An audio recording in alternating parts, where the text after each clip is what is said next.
Assalamualaikum warahmatullahi wabarakatuh. Jumpa lagi dengan saya, video pembelajaran. Kali ini kita akan membahas tentang mata kuliah Sosiologi Pedesaan, khusus membahas pada subjudul kali ini tentang konsep dan pandangan terhadap petani. Petani sudah kita kenal, namun kadang-kadang petani ini sering diperdebatkan. Kita akan membahas secara bersama-sama tentang konsep dan pandangan dari para ahli tentang petani. Tujuan pembelajaran pada kali ini menjelaskan tentang konsep, pengertian, dan pandangan terhadap petani. Apa itu petani? Petani dari sisi pengertian dan konsep, pemahaman terhadap petani itu ditafsirkan berbeda-beda, karena itu merupakan suatu tipe masyarakat yang ideal khusus di negara agraris seperti Indonesia. Nah, secara definisi petani menurut para ahli ada beberapa yang saya kutip. Itu dikenal di awal sebagai istilah peasants, ditujukan kepada semua penduduk yang tinggal di desa secara umum. Jadi dia tidak peduli jenis pekerjaannya apa, pokoknya dia tinggal di desa, itu disebut dengan petani. Ini pendapat oleh Gillian dan Robert. Kemudian ada pendapat ahli yang berikut tetap menggunakan petani sebagai istilah peasant, tidak mencakup seluruh penduduk desa. Jadi petani bukan seluruh penduduk desa, tetapi terbatas pada penduduk desa yang bekerja dan memiliki lahan pertanian atau bekerja yang berkaitan dengan budidaya atau berkaitan dengan pertanian. Kemudian ada ahli yang berikut mengatakan bahwa hanya petanilah yang memiliki lahan pertanian. Hanya petanilah yang menggarap lahannya sendiri sehingga dia menghasilkan sebuah produk kebutuhannya sendiri, namun bukan untuk dijual, tapi dikonsumsi sendiri. Istilah ini lama disampaikan, di Indonesia disebut dengan istilah petani penggarap yang kita kenal sekarang. Nah, cara pandang petani merupakan ada dua pandangan dalam melihat tentang petani terhadap perubahan ya. Yang pertama adalah dari aspek perspektif ekonomi moral. Ini disampaikan oleh Scott. Jadi menekankan pada kolektivitas komunitas petani. Jadi dari perspektif ekonomi moral bahwa yang disebut dengan petani itu adalah secara kolektif ya. Secara komunitas dia kolektif. Kemudian yang kedua, pandangan dari perspektif ekonomi. Dari perspektif ekonomi lebih menekankan bahwa petani merupakan pribadi atau lembaga desa dalam kehidupan bertani itu sendiri. Jadi ada dua pendekatan tentang cara pandang dari petani itu sendiri. Sehingga menurut hemat saya bahwa dari berbagai macam definisi, mulai dari definisi yang klasik sampai dengan definisi sekarang, kita mengenal petani itu ada dua, yaitu petani pemilik lahan dan petani penggarap atau buruh tani. Setelah kita membahas tentang cara pandang atau beberapa istilah para ahli tentang petani, sekarang saya ingin mengajak Anda untuk melanjutkan bahasan ini pada subbab stratifikasi sosial.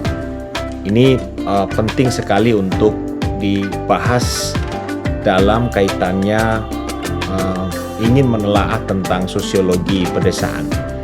Tujuan pembelajaran dari video yang membahas tentang stratifikasi sosial itu adalah menjelaskan tentang bagaimana stratifikasi sosial atau pelapisan sosial yang ada di masyarakat, serta unsur-unsur yang menggambarkan tentang status dan kelas sosial.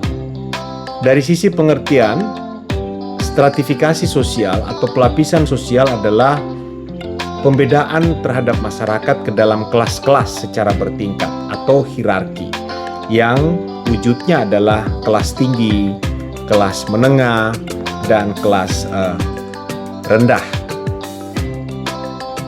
Menurut Profesor Sujito, melihat stratifikasi sosial di desa berdasarkan kemampuan ekonomi, sehingga digolongkan menjadi 3 lapisan, yaitu lapisan pertama adalah lapisan elit yang semakin memiliki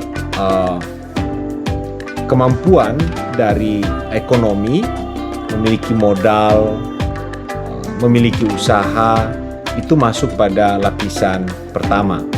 Kemudian pada lapisan kedua itu dicirikan dengan zaman dahulu ketika ada masyarakat atau kelompok masyarakat dalam desa, kemudian dia memiliki cadangan pangan.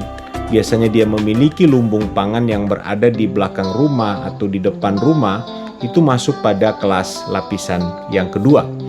Sedangkan pada klasifikasi lapisan yang ketiga adalah kelompok masyarakat yang tidak memiliki modal, yang tidak punya usaha.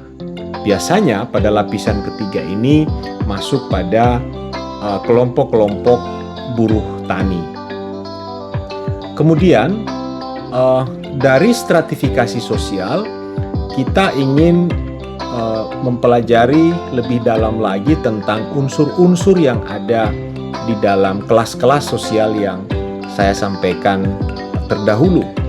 Yang pertama, unsur yang bisa menggambarkan stratifikasi sosial itu adalah kedudukan.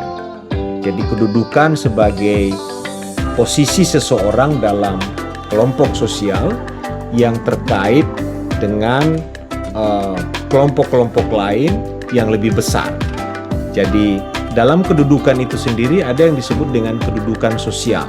Jadi kedudukan sosial adalah tempat atau posisi seseorang secara umum dalam masyarakat yang berhubungan dengan orang lain dalam arti lingkungan pergaulannya, prestisinya, hak-hak dan kewajibannya itu mendapatkan posisi tertentu. Itu disebut dengan kedudukan sosial. Kemudian unsur stratifikasi sosial yang berikut, kalau mengukur kedudukan status seseorang, itu biasanya parameter yang digunakan adalah jabatan, jenis pekerjaan, tingkat pendidikan, tingkat pengetahuan, kekayaan terhadap harta, ekonomi, dan seterusnya. Kemudian unsur stratifikasi sosial yang berikut adalah achieved status. Jadi adalah status seseorang yang disandang melalui upaya. Jadi biasanya struktur sosial lebih terbuka sehingga membuka peluang bagi siapa saja anggota masyarakat yang ingin meraih status sosial ekonomi sesuai dengan tujuan masing-masing. Nah, achieved status ini hampir sama dengan yang sebelumnya, yaitu stratifikasinya berdasarkan jenjang-jenjang pendidikan, berdasarkan senioritas, junioritas, kemudian jenis pekerjaan, dan di bidang ekonomi. Nah, yang berikut adalah unsur stratifikasi sosial assignment status, yaitu status sosial yang diperoleh seseorang atau kelompok orang dari pemberian. Jadi ada kedudukan yang diberikan, kemudian ada usaha-usaha yang mendapatkan warisan, dan seterusnya. Kemudian dia memperoleh penghargaan atas jasa-jasa yang telah dia lakukan terhadap sebuah perjuangan atau sebuah upaya. Ini disebut assignment status. Jadi penghargaan yang diberikan, maka statusnya menjadi naik. Stratifikasi ini juga hampir sama dengan stratifikasi yang sebelumnya.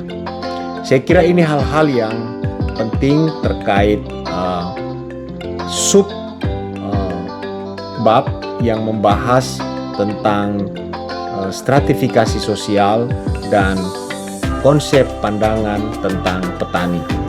Saya akan memberikan beberapa tugas terhadap mata kuliah sosiologi pedesaan. Tugas yang pertama adalah silakan Anda mengkaji stratifikasi sosial terkait dengan usaha pertanian yang ada di pedesaan. Silakan Anda membagi kelompok dan kemudian Anda membahas ini secara kelompok, dan minggu depan saya akan mengumpulkan tugas. Silakan Anda mengirimkan lewat email atau lewat WhatsApp group. Saya kira ini bahasan-bahasan yang singkat. Saya akan memberikan link pustaka-pustaka yang terkait dengan mata kuliah ini di bawah, dan jangan lupa Anda tonton sampai tuntas. Jangan lupa perkaya pustaka-pustaka lain untuk lebih memperdalam lagi mata kuliah sosiologi pedesaan. Sekian, sampai jumpa. Assalamualaikum warahmatullahi wabarakatuh.